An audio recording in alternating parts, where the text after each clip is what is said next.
പശ്ചിമഘട്ട പഠിച്ച ഒരു റിപ്പോർട്ട് കൊടുത്ത ആളുണ്ടായിരുന്നല്ലോ, കസ്തൂരി രംഗനല്ല, ഗാഡ്ഗിൽ, മാധവ് ഗാഡ്ഗിൽ വില്ലനായിട്ട് മാറി. നമ്മളങ്ങനെ തല്ലിയില്ലെന്നേ ഉള്ളൂ ഗാഡ്ഗിലിനെ. ഗാഡ്ഗിൽ റിപ്പോർട്ട് ഡൈല്യൂട്ട് ചെയ്യാനാണ് കസ്തൂരി രംഗനെ വെച്ചത്. കസ്തൂരി രംഗൻ ഡൈല്യൂട്ട് ചെയ്തു. അത് പോരാഞ്ഞിട്ട് ഉമ്മൻ കമ്മിറ്റിയെ വെച്ചു, വീണ്ടും ഡൈല്യൂട്ട് ചെയ്തു. എന്നിട്ട് അതുപോലും നമ്മൾ നടപ്പിലാക്കിയില്ല. നമ്മളിങ്ങനെ സുഖസുന്ദരമായിട്ട് അവിടെ ജീവിച്ചു. മലഞ്ചെരിവുകളിലൊക്കെ വീട് വെച്ചു, കെട്ടിടങ്ങൾ വെച്ചു, മറ്റ് സൗകര്യങ്ങളൊക്കെ ഉണ്ടാക്കി സന്തോഷമാക്കി. ഇടയ്ക്കിടയ്ക്ക് പ്രകൃതി ഇത് പൊളിച്ചു കളയും, വീണ്ടും നമ്മൾ വയ്ക്കും. ഇങ്ങനെ ഈ നാടകം അവിരാമം തുടരും. ഈ കേരളത്തിൻ്റെ ഒരു ഭൂപ്രകൃതി വെച്ച് മലഞ്ചെരിവുകൾ, ഇടനാട്, അപ്പോൾ വെള്ളപ്പൊക്കം ഉണ്ടാവും, കുന്നിൽ താമസിച്ചാൽ ഉരുൾപൊട്ടലുണ്ടാവും. അപ്പോൾ ഇതെന്തോ ചെയ്യും? ഇത് അല്ല, ഈ ഉൾക്കാടുകളിൽ താമസിക്കുന്ന വനവാസികളുണ്ടല്ലോ, അവരെ എന്താ ഈ വെള്ളപ്പൊക്കവും ഉരുൾപൊട്ടലും ഒന്നും ബാധിക്കാത്തത്? അവരിലാരെങ്കിലും ഈ കൂട്ടത്തിൽ മരിച്ചതായിട്ട് കണ്ടിട്ടുണ്ടോ? ഇല്ല. അവർക്കവിടെ ജീവിക്കാൻ അറിയാം, നമുക്കവിടെ ജീവിക്കാൻ അറിഞ്ഞുകൂടാ. നമ്മുടെ ആധുനിക സൗകര്യം അനുസരിച്ചുള്ള വീടുകളും സംഗതിയൊക്കെ അവിടെ വെച്ച് കഴിഞ്ഞാൽ in the event of A land slide അത് വലിയ നഷ്ടത്തിൽ കലാശിക്കും. ഇത് വനവാസികൾക്കറിയാം. വനത്തിൽ താമസിക്കുന്ന ഒരു സ്കില്ല് വേണം. അതുകൊണ്ടാണ് വനവാസികളെ ആന ചവിട്ടുന്നില്ല, അവരെ കടുവ പിടിക്കുന്നില്ല. എന്നാൽ ഇതിനേക്കാൾ ഉള്ളിലാണ് അവരുടെ താമസം. ആനയ്ക്ക് സുഖമായിട്ട് അവരെ ചവിട്ടിക്കൊല്ലാം. പക്ഷേ ഒരു വനവാസി പോലും, എനിക്ക് തോന്നുന്നത് ഒരാളോ മറ്റോ ഇടയ്ക്കെപ്പോഴോ വനവാസികളുണ്ട്. ബാക്കിയൊക്കെ നമ്മളെപ്പോലുള്ള നാട്ടുകാരെയാണ് ആന ചവിട്ടുന്നു, പിടിക്കുന്നു, ഉപദ്രവിക്കുന്നു എന്നൊക്കെ പറയും. എന്തുകൊണ്ടാണ് ഇത് സംഭവിക്കുന്നത്? അവരും മനുഷ്യരല്ലേ, അവരെ എന്താ ആന ഉപദ്രവിക്കാത്തത്?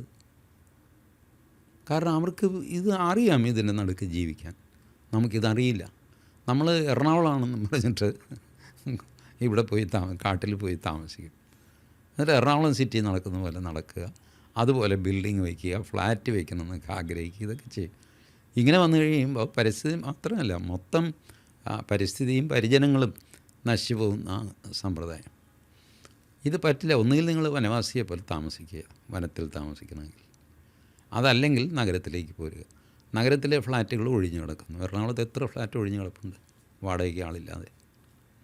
പക്ഷേ അതാർക്കും വേണ്ട. അതിന് പകരം അവിടെ പോയിട്ട് നമുക്കൊരു കോമ്പൗണ്ടും വീടും എന്നുള്ള സങ്കല്പമാണ് ഇപ്പോഴും മലയാളിക്ക്. ഫ്ലാറ്റിൽ താമസിക്കാൻ അത്ര ഇഷ്ടപ്പെടുന്നില്ല. പിന്നെ വല്ല എറണാകുളത്ത് മറൈൻ ഡ്രൈവിലൊക്കെ ആണെങ്കിൽ സീ ഫേസിംഗ് എന്നൊക്കെ പറഞ്ഞ് ഓടിച്ചിട്ട് പിടിച്ച് ഫ്ലാറ്റുകാരൻ ഇൻസ്റ്റാൾമെൻറ്റ് മതി തന്നാൽ മതി ചേട്ടാ എന്നൊക്കെ പറഞ്ഞിട്ട് പിടിച്ചുകൊണ്ട് പോകുന്നതാണ്. അതല്ലെങ്കിൽ നമ്മൾ പൊതുവേ നമുക്കൊരു കോമ്പൗണ്ട്, ഒരു മുറ്റം, ഇതൊക്കെ നമുക്ക് ആവശ്യമാണ് മാനസികമായിട്ട്. അപ്പോൾ ഈ വില്ലാ സങ്കല്പത്തിൽ കഴിയുന്ന മലയാളി ഉള്ളതുകൊണ്ടാണ് ഹൊറിസോണ്ടൽ ഗ്രോത്ത് ഉണ്ടാകുന്നത് കേരളത്തിൽ. വെർട്ടിക്കൽ ഗ്രോത്ത് ഇല്ല. ഇപ്പം തമിഴ്നാട്ടിലോ മഹാരാഷ്ട്രയിലോ ഒക്കെ അവിടുത്തേക്ക് ഗ്രാമപ്രദേശത്ത് ഞാൻ ജീവിച്ചിട്ടുണ്ട്. ആ ഗ്രാമത്തിൽ ഗാവ് എന്നവർ പറയും. ശരിക്കും പറഞ്ഞാൽ ഒരു മീഡിയം സൈസ് ടൗണിനെയാണ് ഈ ഗ്രാമം എന്ന് പറയുന്നത്. അവിടെ ഫ്ലാറ്റൊക്കെ ഉണ്ടാകും.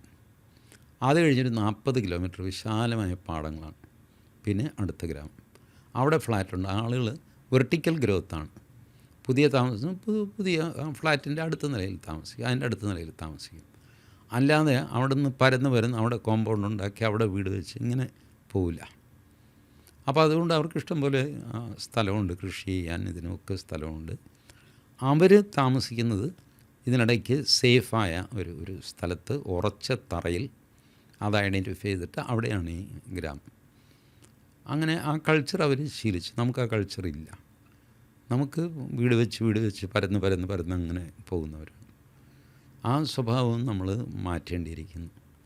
ആ പ്രകൃതി മാറുന്നതനുസരിച്ച് മനുഷ്യൻ മാറണം, ഇല്ലെങ്കിൽ പ്രകൃതി മാറ്റും. നിരന്തരം നമ്മളെ ഉപദ്രവിച്ച് നമ്മുടെ ഈ ജനറേഷൻ മാറിയില്ലെങ്കിൽ അടുത്ത ജനറേഷനെ മാറ്റാൻ ശ്രമിക്കും. അതിനടുത്ത ജനറേഷൻ പകുതി മാറും, അതിനടുത്ത ജനറേഷൻ മുഴുവൻ മാറും. മാറ്റിയേ പ്രകൃതി അടങ്ങുള്ളൂ.